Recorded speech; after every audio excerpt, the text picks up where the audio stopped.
Alors bonsoir à tous, on est samedi 3 février 2018. Je fais une petite vidéo parce qu'il y a quelque chose de plus ou moins remarquable qui vient de se passer sur les marchés financiers, en particulier sur les marchés américains. Voici un graphique hebdomadaire du Standard & Poor's 500, donc l'indice américain qui regroupe les 500 plus grosses capitalisations américaines.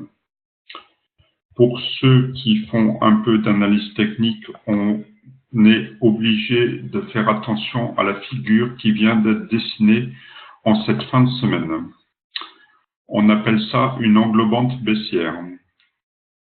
Pour détailler cette figure, on réfère à la bougie de la semaine d'avant, qui était bien verte, donc haussière. On ouvre, alors pas exactement au même niveau, on n'englobe pas parfaitement, mais enfin un peu ou prou, on est sur l'épaisseur du trait, et on fait une grande bougie rouge. Alors, deux mots pour ceux qui ne savent pas comment sont construites les bougies, très rapidement, je pense que tout le monde est un petit peu au courant. Là, vous avez par exemple une bougie de la semaine d'avant, vous avez un niveau d'ouverture qui est ici, vous avez un plus bas qui est représenté par la mèche, vous avez un niveau de clôture qui est représenté ici par le niveau supérieur du corps vert de la bougie. La bougie est verte parce que la clôture de la fin de la semaine a été située au-dessus de l'ouverture du début de la semaine.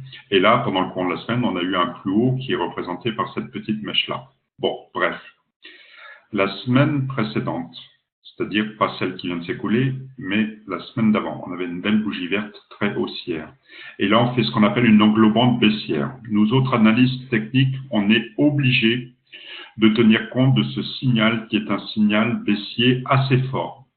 On le considérerait véritablement validé en début de semaine prochaine si le plus bas de cette belle bougie rouge était franchi à la baisse, mais à mon avis, c'est assez probable.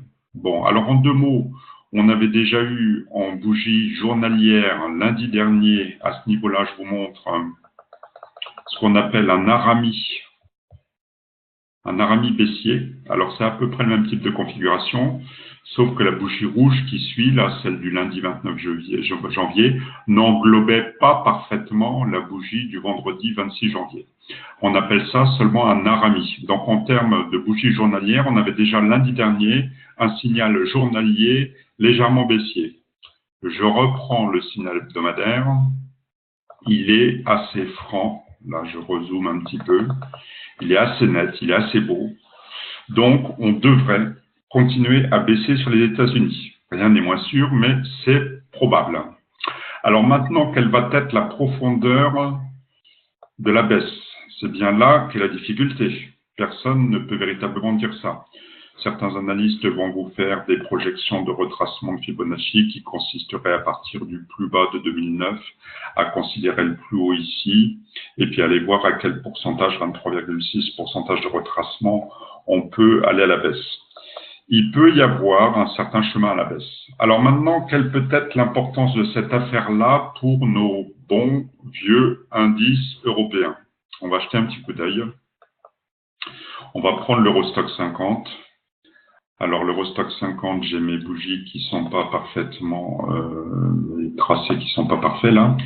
On avait, je vous l'avais déjà montré, dépassé une résistance oblique baissière récemment, là, dans le courant du mois de l'année 2017, je veux dire, et on l'avait allègrement franchi à la hausse. Hein. Je rappelle en quelques mots, ici, le plus haut de la bulle technologique, le plus haut de l'avant-crise des subprimes, le plus haut de l'avant-crise de la chinoise, et puis une hausse assez remarquable depuis environ l'été 2016. Bref, on a franchi ça à la hausse, on a un signal très fort là aussi ici à ce niveau-là. Bon, si je prends mon graphique hebdomadaire qui n'est pas parfait parce qu'il y a des petits tracés qui traînent là, si, on a quand même,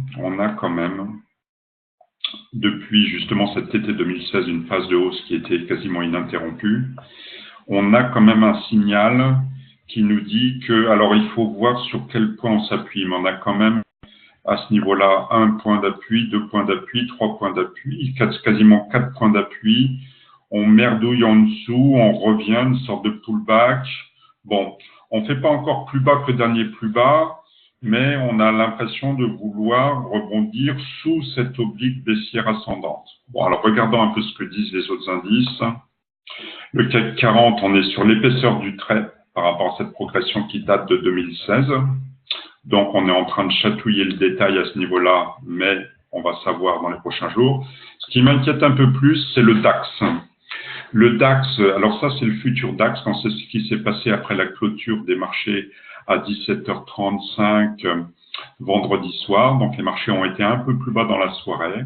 Alors, ça peut être un épiphénomène de soirée. On peut très bien se redresser lundi en début de semaine. Mais pour autant, on a aussi cette schématique de hausse qui est en place depuis l'été 2016, qui est un peu mise à mal à ce niveau-là. Et puis même, si on regarde aussi sur l'épaisseur du trait, la clôture de cette bougie-là, de cette semaine, on est toujours un hebdomadaire, se fait en dessous des plus hauts de 2017.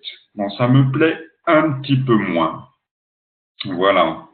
Alors, est-ce que c'est un grand signal baissier? Non, mais je redis que si les États-Unis doivent s'affranchir d'une baisse un peu marquée, plus ou moins marquée, alors quelle est la profondeur? Je ne sais pas, c'est certainement ce qui est le plus difficile à dire. Si les États-Unis s'affranchissent d'une baisse un peu plus marquée, il m'apparaît évident que les indices européens ne résisteront pas. Voilà, c'est à peu près l'essentiel de la démonstration de ce soir. Il faut être averti, je vais suivre ça pour vous ces prochains jours. Surveillez-moi sur les réseaux sociaux, surveillez-moi sur mes vidéos, les mails que j'envoie à tous mes clients aussi, qu'ils soient abonnés ou pas. Alors justement, un petit brin de publicité personnelle. Donc, je conseille sous forme de conseil de trading et d'investissement depuis maintenant quasiment un an mes clients, tous ceux qui sont abonnés, tous ceux qui veulent bien ça. J'offre 6 semaines de conseils gratuits que vous puissiez évaluer la pertinence de mes conseils. Voilà, si on regarde depuis 6 mois, 49 conseils, pourcentage de réussite 67, gain moyen sur patte moyenne 5,21, ce qui est absolument remarquable. Il ne faut pas avoir les chevilles qui gonflent trop, mais on a un facteur de succès qui est relativement intéressant. Tous les abonnés m'apportent des témoignages relativement satisfaisants et sont très contents de cette affaire-là. Alors après, un peu plus dans le détail, on a d'autres abonnements possibles, les techniques de rotation qui permettent de gérer des portefeuilles types avec des techniques qui vont chercher constamment les meilleurs actifs. Et puis aussi pour, alors ça n'apparaît pas là, mais si on revient en arrière à ce niveau-là, vous avez la possibilité d'avoir aussi une sélection des meilleurs fonds de votre assurance vie. Demandez-moi tout ça sur la page contact. Je vous offre gracieusement ces conseils pendant 6 semaines, que ce soit les rotations, que ce soit les conseils de trading ou d'investissement, ou que ce soit la sélection des meilleurs fonds de votre assurance vie.